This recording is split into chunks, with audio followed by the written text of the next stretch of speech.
안녕하세요. 유창은 선생님 반갑습니다. 반갑습니다.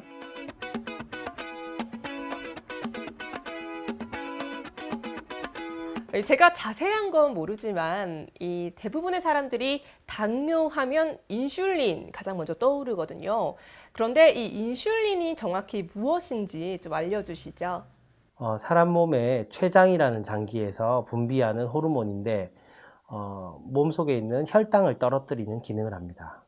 그럼 이 인슐린과 당뇨는 어떤 연관이 있는 거예요?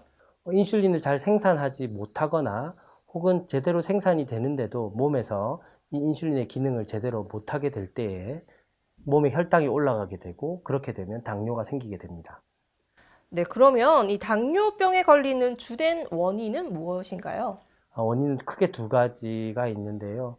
첫 번째로 유전적으로 인슐린이 분비가 안 되는 사람들이 있고, 또 우리 먹고 마시고 하는 생활 습관 때문에 생기는 또 환경적인 요인이 있습니다.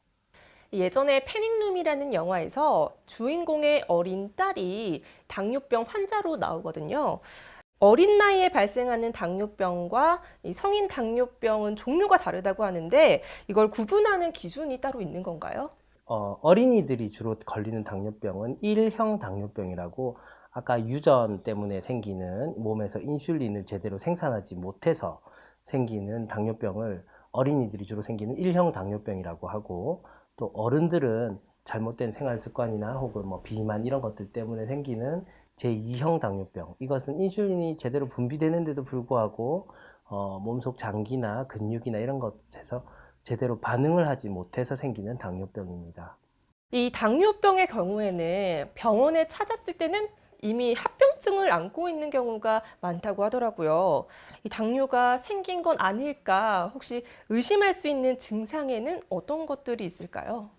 네, 당뇨병의 증상은 전형적으로 세 가지가 있습니다. 다음, 다뇨, 다갈이라고, 물을 많이 마시게 되고 소변을 많이 보게 되고 목이 자주 말라 합니다. 갈증을 자주 느끼게 됩니다. 사고로 인한 것보다는 당뇨 합병증으로 인한 족부절단이 더 많다고 하죠. 당뇨병이 두려운 건 바로 이런 합병증 때문인 것 같은데요. 이 합병증이 생기는 이유가 무엇이고 대표적인 합병증에는 어떤 것들이 있는지 좀 알려주세요.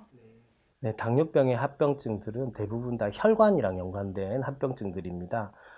혈당이 올라가게 되면 피가 끈적끈적하게 되고, 그러다 보니까 혈관 안이 막히게 되는, 혈액순환이 안 좋아져서 생기는 그런 합병증들이 생기게 되는데, 큰 혈관을 침범하는 합병증들과 작은 혈관들을 침범하는 합병증 두 가지로 나눠 볼 수 있습니다.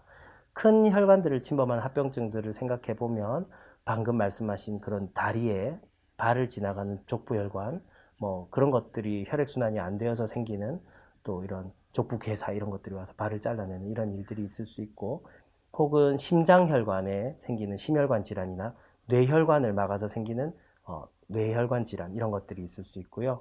또 가는 혈관들을 막아서 생기는 질환들에는 콩팥에 있는 혈관이 막혀서 생기는 신질환이나 아니면 망막에 혈관들이 막혀서 생기는 당뇨병성 망막 질환 이런 것들이 있을 수 있습니다.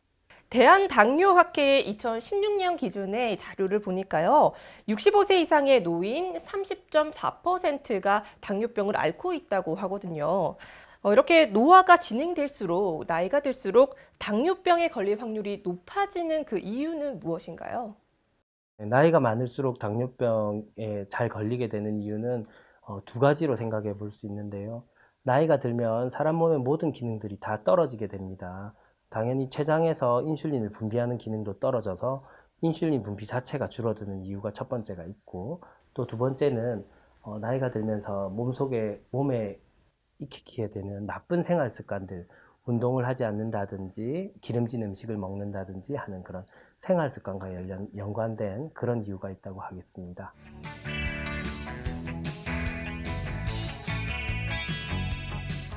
지금부터는 당뇨병의 치료와 예방법에 대해서 알아보겠습니다. 침묵의 살인자라고 불리는 당뇨병. 이 치료는 어떻게 진행이 되는 건가요? 네, 당뇨병 치료는 우선 인슐린 치료가 있을 수 있습니다. 그리고 또 먹는 약, 경구 당뇨약으로 치료를 하는 방법이 있습니다.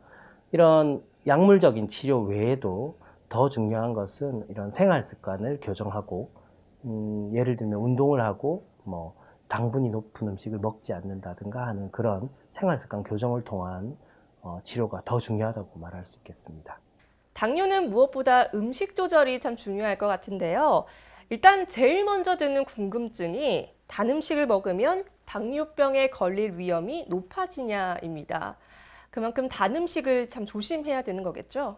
단 음식을 많이 먹게 되면 당연히 몸에서는 인슐린을 분비를 하게 될 거고, 또 이 당을 떨어뜨리려고 애를 쓰게 됩니다. 그런데 이것들이 반복되면 반복될수록 췌장에서 인슐린 분비를 많이 해야 되게 되고, 그러면은 자꾸 이런 것들이 반복되면 인슐린 분비가 결국 떨어져서 당뇨병이 발생할 위험이 올라간다고 말할 수 있습니다. 자, 그렇다면 당뇨병에 특별히 좋은 음식은 또 어떤 게 있을까요? 당뇨병에 특별히 좋은 음식은 없고요. 당뇨병에 특별히 나쁜 음식들은 단 음식들이 있습니다. 그래서 일반적으로 다들 먹는 콩, 두부, 뭐 건강한 단백질과 건강한 탄수화물, 그리고 건강한 지방, 이런 일반적으로 먹는 음식을 규칙적으로 적당한 양을 적당한 시간에 먹는 것이 중요하다고 말할 수 있습니다. 그리고 당뇨 환자들이 많이 맞는 인슐린 주사, 이거는 평생 맞아야 하는 건가요? 그렇지 않습니다. 당이 올라갔을 때, 아주 높게 올라갔을 때는 일시적으로 인슐린을 맞아서 당을 떨어뜨려야 될 수가 있는데, 해결이 되고 나면 그 이후로는 다시 맞을 필요가 없습니다. 모든 병이 그러하지만 당뇨병은 특히 예방에 더 신경을 써야 할 것 같습니다. 자, 당뇨병 예방을 위한 생활 수칙에는 어떤 것들이 있을까요? 무엇보다 제일 먼저 운동을 많이 해야 됩니다. 네, 당을 소모를 해서 건강한 몸에 있는 건강한 근육들을 늘리고, 또 앞으로 더 많은 당을 또 잘 소비할 수 있는 몸의 환경을 만들어주는 그런 운동이 제일 중요하고요. 규칙적으로 하루에 한 30분 정도로 한다고 생각을 하면 일주일에 한 5번 정도는 운동을 하는 것이 도움이 되겠습니다. 운동 말고도 먹는 것과 굉장히 연관이 많이 있습니다. 그래서 아까 말했듯이 그런 당이 높은 음식을 먹지 않고 건강한 음식을, 이런 가급적이면 이런 만들어진 음식들보다는 이런 신선한 음식들을 이렇게 규칙적으로 적당한 양을 잘 먹는 것이 중요하다고 하겠습니다. 네, 최근에는 여러 질병 치료 중에서 가장 많은 이슈가 되는 게 줄기세포인데요. 근본적인 치료의 가능성 때문일 텐데요. 당뇨병 분야에도 줄기세포 치료에 관한 연구가 이루어지고 있는 상황인가요? 우선 당뇨병 중에서 특히 인슐린을 생산을 잘 못하는, 췌장에서 세포가 나빠져서 인슐린이 더 이상 생산하지 못해서 생기는 당뇨병 같은 경우에는 췌장에서 인슐린을 다시 만들어주는 세포를, 다시 줄기세포를 넣어서 그걸 활성화시켜 줄 수만 있다면 몸에서 인슐린이 분비를 할 수 있게 만들어 줄 수 있고, 그러면 당뇨를 치료를 할 수 있게 됩니다.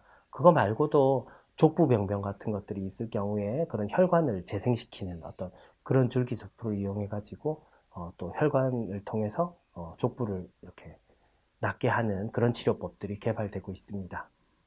네, 오늘 우리 유창훈 선생님과 계속해서 당뇨에 대한 이야기를 나누고 있는데요. 당뇨병처럼 긴 시간, 긴 싸움을 필요로 하는 병은 환자 가족들에게도 많은 영향을 끼칠 것 같은데요. 끝으로 환자 가족을 위한 조언 부탁드립니다. 네, 당뇨는 이렇게 유전이 되는 경우가 많습니다. 그래서 당뇨병을 가진 사람이 자기 가족 중에 있다면 그 나머지 가족들도 당뇨에 걸리지 않도록 같이 조심을 하는 것이 중요한데요.